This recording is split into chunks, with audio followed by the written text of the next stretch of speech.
Alright, today I'm going to give you guys a detailed look at this DC collectible figures, and the figure I'm showing you guys is Azrael, and this is the back of the box, and shows Wave 3 has 4 figures, but only 3 are available currently. Red Hood is not available at the moment, and again this is by DC Comics, DC Collectibles, and let's take a look at the figure itself.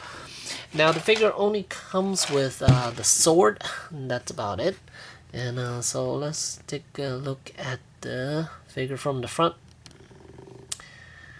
And this is based off of the Arkham Knight game.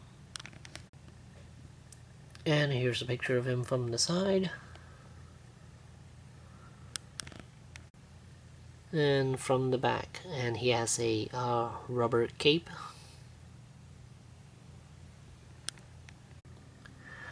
So let's get a closer look at Azrael. And he has a rubber hood and it's attached to his outfit, so it's not removable. And in order to move his head, you're gonna have to kind of manipulate the head movement through the hood. So it is a little bit hard to do, but not impossible. And he has a strap on, and that strap is also rubberized. And that's attached to the shoulder armor. And there's the rest of him. I think they did a pretty good job with the paint. In the game he does look kind of dirty and grimy, which I think DC Collectibles did a good job on replicating that. And there's the sword again.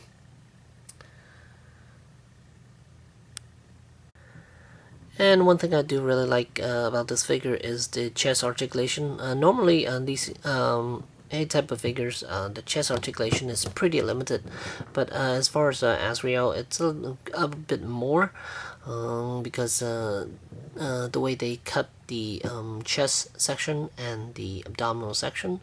So here you can see this is how far forward he could bend, and this is how far back he could arch. And here, if you arch him back all the way, you kind of see the ball jointed peg inside the chest area.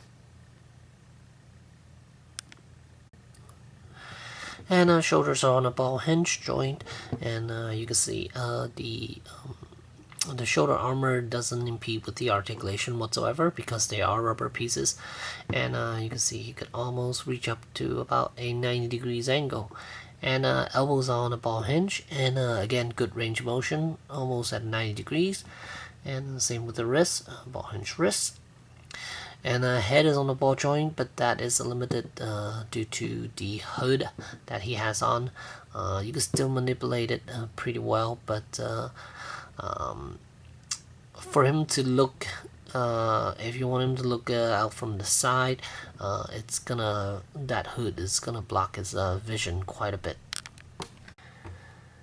And as far as the waist, there's a swivel joint, and then the legs are on a ball joint, and this is basically how far forward his leg could bend.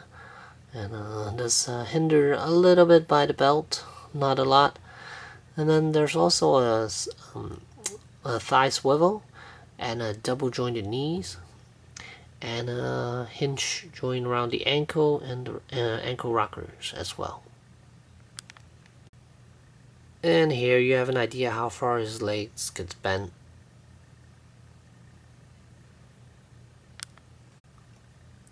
And here I got him in a kneeling pose, and you could basically replicate this pose for when he's saluting to Batman. And overall, I do highly recommend this figure.